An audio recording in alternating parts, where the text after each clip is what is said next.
Where is NATO with Trump threatening the world? Why is the NATO leader siding with Trump threats against NATO countries? NATO has some explaining to do. What good is NATO assembly if they are hiding under their beds? U.S. President Donald Trump issuing threats against Cuba, Mexico, Colombia, Iran, Greenland, India, and Canada specifically one day after invading Venezuela. The U.S. conducted airstrikes and captured Venezuelan President Nicolas Maduro on January 3, 2026, codenamed Operation Absolute Resolve, aimed at crippling the Maduro regime, disrupting drug routes, and accessing oil reserves.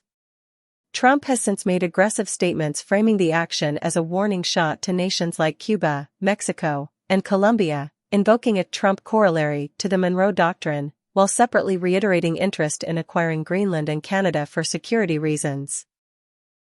NATO has issued no official condemnation or strong response to the U.S. strikes in Venezuela, as the action falls outside NATO's North Atlantic Treaty area focused on collective defense against external threats.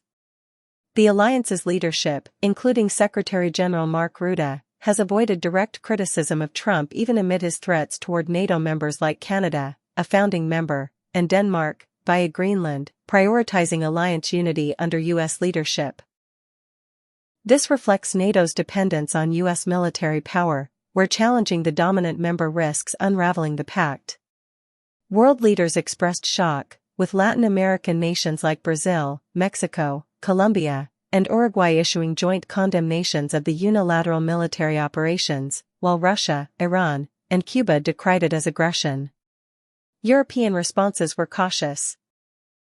German Chancellor Friedrich Merz acknowledged Maduro's failures but urged a transition without endorsing the intervention, and no unified EU or NATO backlash emerged. The UN Security Council scheduled a meeting, but no military countermeasures followed. The world preparing for war against the USA, as responses emphasized diplomacy, UN involvement, and de-escalation calls rather than mobilization. The US's unmatched military superiority, demonstrated in the swift Venezuela operation, Dieter's direct confrontation, with even critics like Russia limiting reactions to rhetoric amid their own constraints. Nations prioritize avoiding escalation, viewing the strikes as a hemispheric power play rather than a global threat warranting alliance against the US.